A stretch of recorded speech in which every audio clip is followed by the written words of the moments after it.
Assalamualaikum warahmatullahi wabarakatuh. Halo semuanya, pada kesempatan ini kita akan membahas tentang persamaan linear. Persamaan linear ini nantinya akan terbagi menjadi persamaan linear 2 variabel dan persamaan linear 3 variabel. Kita mulai dari sebuah kalimat yang diungkapkan oleh Brian Herbert. The capacity to learn is a gift, the ability to learn is a skill, and the willingness to learn is a choice. Jadi dikatakannya bahwa kemampuan untuk belajar atau kapasitas untuk belajar adalah anugerah. Jadi ketika kita memiliki IQ yang tinggi, kecerdasan yang baik, itu adalah anugerah. The ability to learn is a skill. Jadi kemampuan untuk ability itu kemampuan, keterampilan, kecakapan kita untuk belajar adalah keterampilan kita. Tapi yang paling penting adalah the willingness to learn is a choice. Jadi keinginan untuk belajar itu ada pilihan. Jadi ketika kita punya IQ yang cerdas, kemampuan yang baik, tapi jika tidak punya keinginan untuk belajar, maka hasilnya juga tidak akan ada. Oke, pembahasan kita pada kesempatan ini dibagi menjadi dua, SPLDV dan SPLTV. SPLDV, sistem persamaan linear 2 variabel, dan sistem persamaan linear 3 variabel ini akan kita bahas pada video yang berbeda ya. Jadi video ini akan membahas SPLDV, videonya the next video akan membahas tentang SPLTV. Oke, sistem persamaan linear ini baik yang 2 variabel ataupun 3 variabel itu adalah konsep yang penting untuk dikuasai oleh mahasiswa, dan juga pelajar sebagai bekal untuk menyelesaikan berbagai persoalan dalam kehidupan sehari-hari. Nah, kita mulai dari SPLDV. Sebelum masuk ke materi intinya, kita coba perhatikan introduction-nya. Ini di sini ada kartu ya. Ada kartu, kemudian di sini ada narasinya. Seorang anak bernama Anto mengumpulkan kartu bergambar yang kemudian disebut sebagai rumah kartu. Susunan kartu untuk setiap tingkatnya dapat dicermati sebagai berikut. Oke. Ini adalah rumah kartu 1 tingkat dibuat oleh Anto, ini rumah kartu 2 tingkat, rumah kartu 3 tingkat, dan rumah kartu 4 tingkat. Jika diperhatikan, tentu saja jumlah kartu yang dibutuhkan untuk membuat rumah 1 tingkat dengan rumah 2 tingkat dan seterusnya itu tentu saja berbeda. Tapi pasti ada polanya. Ini ada berapa kartu? Ada 1, ini ada 2, ini ada 7, seterusnya dan seterusnya. Jika jumlah kartu yang digunakan untuk membuat rumah bertingkat ini mempunyai pola yang teratur, maka kita akan bisa memperkirakan berapa kartu yang diperlukan untuk membuat rumah kartu 20 tingkat, 30 tingkat, 100 tingkat, dan seterusnya. Nah, timbul bagi kita pertanyaan, bagaimana sih hubungan antara banyaknya kartu dengan banyaknya tingkat rumah? Artinya ya, misalnya untuk nanti membangun sekian tingkat, nah di sini ya, berapa kartu yang dibutuhkan untuk membangun rumah 30 tingkat? Nah, untuk menjawab pertanyaan kedua ini tentu kita harus menjawab dulu pertanyaan yang pertama ini. Nah, disinilah berperan sistem persamaan linear tadi untuk menyelesaikan contoh soal seperti ini. Oke, kita analisis ya. Rumah kartu 1 tingkat membutuhkan 2 kartu, 2 tingkat membutuhkan 7 kartu, 3 tingkat membutuhkan 15 kartu, dan 4 tingkat membutuhkan 26 kartu. Jadi kita cukup sampai di sini, nggak perlu kita hitung juga berapa kartu untuk 5 tingkat, 6 tingkat, dan seterusnya. Dengan pola ini saja kita sudah bisa menentukan nanti berapa kartu yang dibutuhkan untuk 30 tingkat. Oke, sekarang kita coba bikinkan ke dalam bentuk tabel banyaknya tingkat rumah, banyaknya kartu, dan pola banyak kartu. Rumah tingkatnya, banyaknya tingkat rumah kita lambangkan dengan T, banyaknya kartu dengan K, dan pola kartu coba kita uraikannya.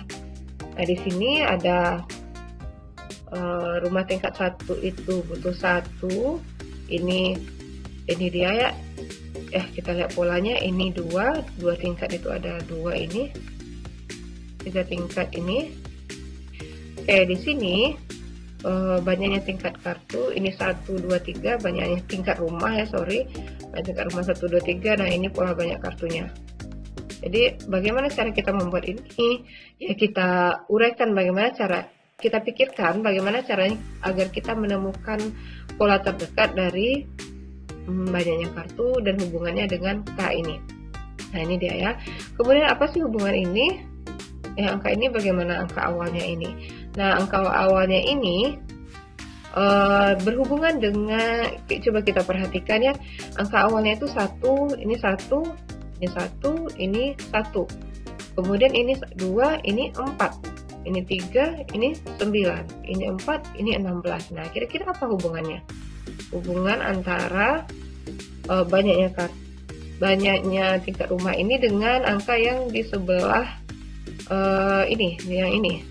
Nah misalnya, jadi kita misalkan, jadi ini adalah T kuadrat ya, T kuadrat, ini adalah T kuadrat karena ini 2, ini 4, 3, 9, ini T kuadrat. Nah kalau ini T saja ya, kalau ini T saja karena ini T1, T ini. Nah coba kita hubungkan dengan banyak kartu ini. Bilangan 0, 1, 2, 3, dan 6 dinyatakan dalam T kuadrat. Bisakah bilangan 0, 1, 2, 3 dinyatakan dalam T kuadrat dan T? Nah ini kan angka yang tidak bisa kita perkirakan dari mana datangnya ya. Dari 0 bisa kita perkirakan bagaimana hubungannya 1, 2, kemudian 1 ini juga nggak bisa kita perkirakan, demikian juga dengan 3 dan 6. Nah disinilah kita coba memperkirakan kira-kira apa pola yang menghubungkan antara banyaknya tingkat rumah dengan banyaknya kartu. Nah misalkan X dan Y adalah bilangan yang akan ditentukan dikaitkan dengan banyak kartu dan banyak tingkat rumah yang dinyatakan oleh persamaan ini. Dari mana ini datanya? Karena tadi ada T kuadrat dan T. Ini dia ada T kuadrat dan T.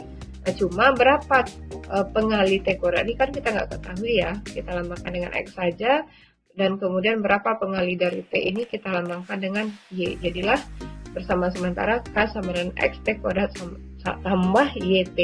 K-nya adalah jumlah kartu. Kita mau mencari hubungannya.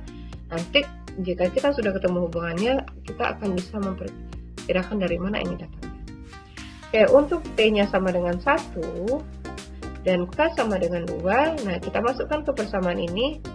Nah, maka hasilnya adalah X tambah Y sama dengan 2. Kemudian kalau kita masukkan T-nya 2 dan Y-nya 7 dan K-nya 7, masukkan ke sini 7 sama dengan 4X tambah 2Y, ini dia persamaannya. Nah, kita sudah dapatkan dua persamaan ini. Nah, dua persamaan inilah yang kita sebut dengan sistem persamaan linear. Kalau ini karena dia dua, ada X dan Y, maka ini disebut dengan SPLDV. Oke, sekarang kita lihat bagaimana penyelesaiannya. Nilai X dan Y ditentukan dengan persamaan ini ya, jadi X tambah Y sama dengan 2, 4X tambah 2Y sama dengan 7. Kita di sini menggunakan cara eliminasi. Cara eliminasi ini adalah dengan cara menghilangkan satu variabel di antara keduanya gitu. Jadi ini persamaannya X tambah Y sama dengan 2, 4X tambah 2Y sama dengan 7. Bagaimana cara kita mengeliminasi? Kita kalikan kedua persamaan ini dengan suatu bilangan yang sama. Bagaimana supaya nanti ada variabelnya yang jika dikurangkan atau dijumlahkan nilainya 0 gitu. Nilainya 0 itu artinya dia hilang gitu. Ini kan ada X, ada 4X ya. Nah, kita pikirkan bagaimana supaya X ini bisa hilang. Supaya X ini bisa hilang berarti kita kalikan yang di atas dengan 4, yang di bawah dengan 1. Supaya nanti ini menjadi 4X dan ini tetap menjadi 4X. Jadi kalau dijumlahkan nanti dia dikurangkan dan jadi hilang. Sehingga nanti kita mendapatkan nilai dari Y. Nah, ini dia kalikan dengan 4. Jadi semuanya di atas dikalikan dengan 4 menjadi 4X tambah 4Y sama dengan 8. Ini dia. Kemudian yang di bawah tetap dikalikan dengan 1. Kemudian kita kurangkan ya. Kita kurangi. 4X dikurang 4X itu tidak ada lagi. 4Y dikurang 2Y itu nilainya 2Y. Nah, kemudian 8 dikurang 7 hasilnya 1. Jadi kita dapatkanlah nilai Y-nya itu sebesar setengah ya. Sorry nggak rapi. Kemudian kita sekarang bukannya next step itu kita menghilangkan variabel y. Bagaimana supaya variabel y ini hilang? Berarti yang di atas harus menjadi 2y, yang di bawah tetap 2y. Jadi persamaan atas kita kalikan 2, jadi 2x tambah 2y sama dengan 4. Kemudian yang di bawah tetap 4x kurang 2y sama dengan 7. Kita kurangi persamaan atas dengan persamaan bawah agar ini hilang ya. Agar ini hilang. Berarti 2x kurang 4x itu min 2x, hasilnya adalah 4 dikurang 7, ini 3 ya, sorry, ini 3, min 3, berarti x sama dengan 3/2. Nah, diperolehlah himpunan penyelesaiannya itu 3/2, 1/2 ini adalah x, dan di sebelahnya adalah y. Kemudian kita lihat, benarkah ini hubungan antara kita evaluasi apakah benar hubungan ini adalah hubungan yang menghubungkan antara jumlah kartu dengan jumlah tingkat kartu, jumlah tingkat rumah yang dibuat.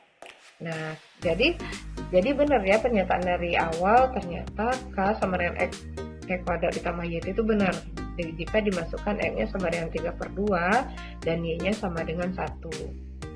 Oke, dapat disimpulkan aturan pengaitan banyak tingkat dan banyak kartu yang digunakan bangun rumah yaitu K sama dengan X T kuadrat ditambah YT dengan nilai konstanta X adalah 3/2 dan 1, X dan Y adalah 3/2 dan 1/2.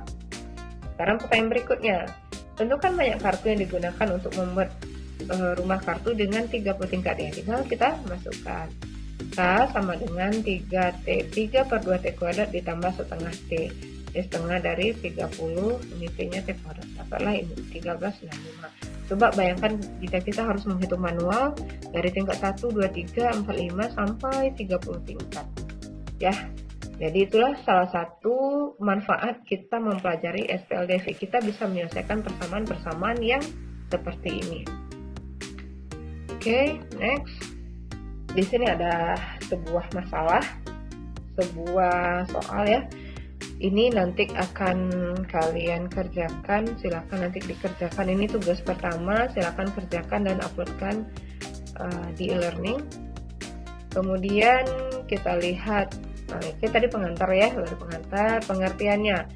Jadi sistem persamaan linear adalah himpunan beberapa persamaan linear yang saling terkait dengan koefisien-koefisien persamaan adalah bilangan real. Adalah himpunan beberapa persamaan linear ya, jadi bukan satu persamaan linear saja.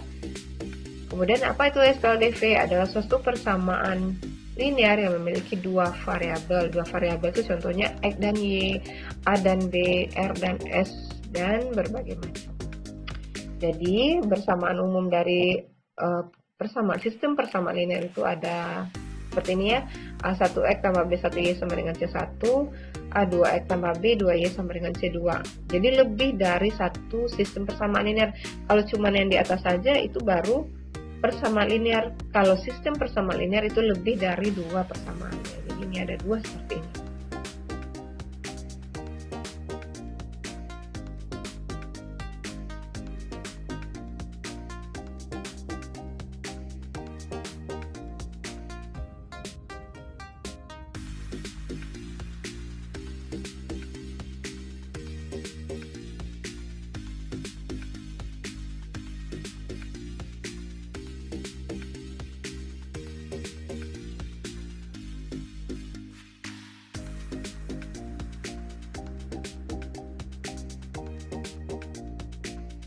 Nah, kita lihat pengertiannya masing-masing. A1 dan A2 itu kita sebut dengan koefisien variabel X.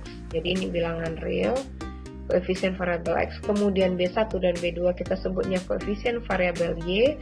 Kemudian X dan Y udah kita bahas tadi ya, itu disebut dengan variabel dasar. Kemudian hasilnya ini disebut dengan konstanta persamaan C1 dan C2.